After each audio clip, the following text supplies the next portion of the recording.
Kemudian terbentuklah panitia 9. Panitia 9 itu dibentuk setelah sidang pertama BPUPKI. Ada yang tahu siapa saja sih tokoh panitia 9? Ada yang mau bantu ibu pembacanya? Rena?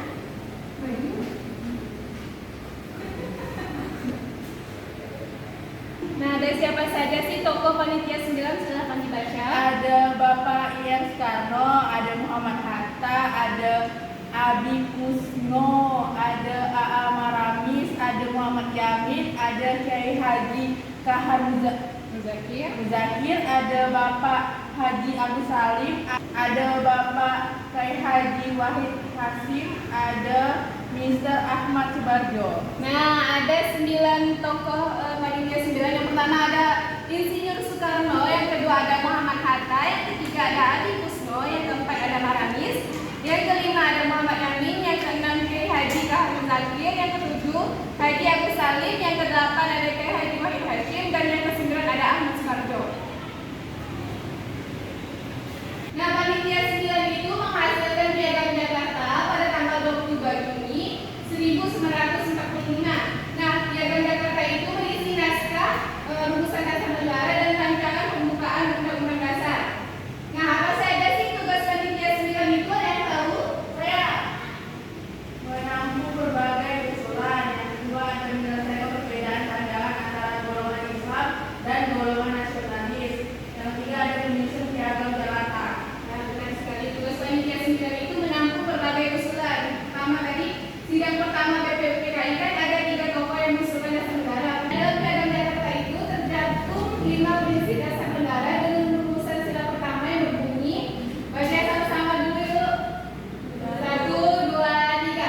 Kewenangan dengan kewajiban menjalankan syariat Islam bagi pemeluk-pemeluknya. Nah, ini merupakan rumusan sila pertama yang disusun oleh panitia 9. Kemudian sidang ini membahas rancangan Undang-Undang Dasar, bentuk wilayah, kewarganegaraan, dan pemerintahan. Kemudian hasil utamanya adalah tersusunnya rancangan UUD yang terdiri atas pembukaan, batang tubuh, dan pernyataan Indonesia Merdeka.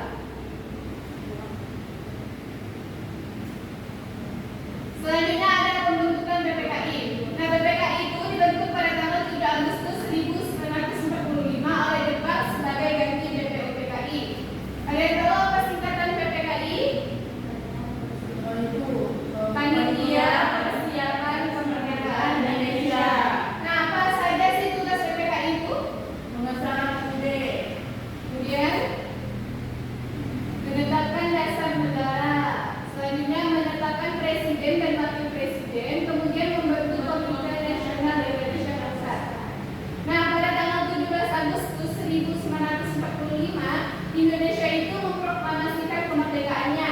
Kemudian sehari setelah Indonesia merdeka pada tanggal 18 Agustus 1945 PPKI mengesahkan UUD 1945 dan menetapkan Pancasila sebagai dasar negara Indonesia dan rumusan Pancasila yang pertama menjadi ketuhanan yang Maha Esa. Selanjutnya ada yang ingin bertanya? Tidak, saya mau paham. Alhamdulillah sudah paham ya. Oke, Ibu akan membagi kalian menjadi 2 kelompok. Nah, ini kelompok 1 Bulan, Puji sampai di belakang, kelompok 1 Ipen ada jadi kelompok 2. Oke, silakan bagi kumpul sama teman kelompoknya.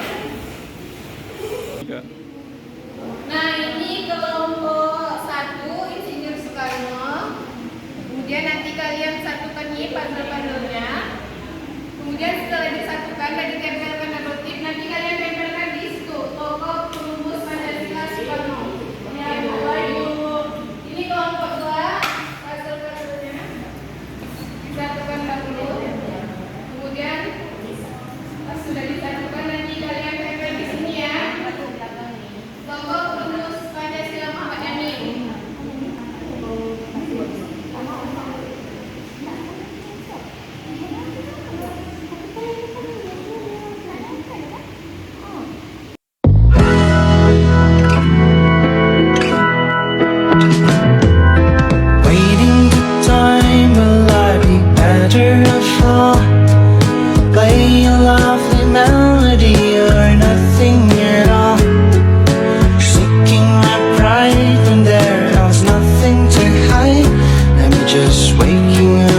better off all.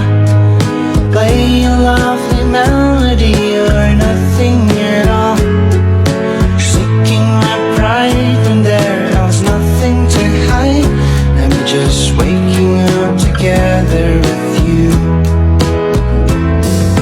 Thinking there's fantasy when there's no more privacy. Faking a smile, there is no reason to cry. It's breaking my mind to see the truth is a lie. I'm just waking up together with you. There is no logic in life, but darling, love is under.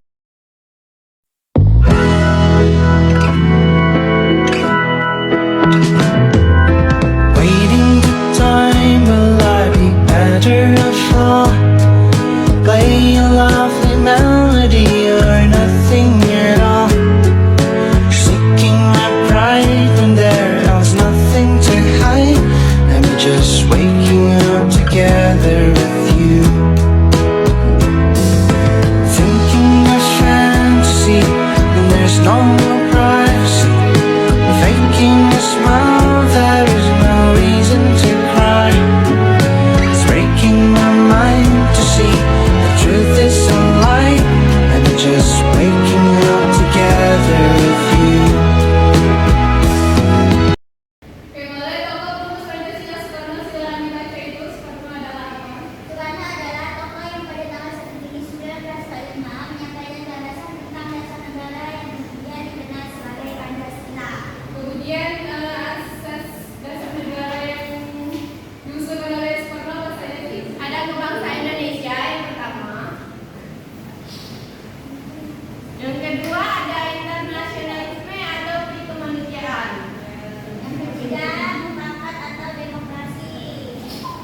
Yang keempat ada kesejahteraan sosial. Yang kelima ada ketuhanan yang Maha Esa. Oke, terima kasih kelompok 1. Oke, selanjutnya kelompok 2 yaitu tokoh perumus Pancasila oleh Muhammad Yamin. Silakan maju.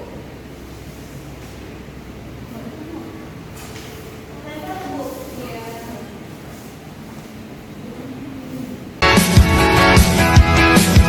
There's a stranger in bed, there's a comic in head, glitter all over the room, pink flamingos in the pool, smell like a minibar, teachers passed out in the yard, hobbies on the barbecue, this a hickey or a bruise, pictures of last night, ended up online, screws, oh well, it's a blacked out blur, but a pretty picture rules, damn, last Friday night. Oke, boleh tokoh perumus Pancasila Muhammad Yamin, silakan dibaca. Muhammad Yamin adalah tokoh yang pada tanggal 9 Mei 1945 menyampaikan gagasan tentang dasar negara yang kemudian dikenal sebagai Pancasila. Oke, terima kasih kelompok Muhammad Yamin. Silakan duduk. Nah, di sini ada tokoh perumus Pancasila oleh Soekarno. Rumusan 5 dasar negaranya: pertama, kebangsaan Indonesia; yang kedua, internasionalisme atau kemanusiaan; yang ketiga, mufakat atau demokrasi; yang kelima, kesejahteraan sosial; dan selanjutnya ketuhanan yang Maha Esa. Oleh Muhammad Yamin, yang pertama pri kebangsaan, yang kedua pri kemanusiaan, yang ketiga pri ketuhanan, yang keempat pri kerakyatan, dan yang kelima pri kesejahteraan rakyat. Nah, sebelum kita menutup pelajaran hari ini, mari kita simpulkan. Ada yang membaca? Silakan. Silakan Budi. Pancasila lahir dari semangat perjuangan para pendiri bangsa dan menjadi dasar setelah berbagai hidup bagi seluruh rakyat Indonesia. Nilai-nilainya menuntut bangsa dalam mewujudkan persatuan, keadilan dan kesejahteraan bersama. Oke, selanjutnya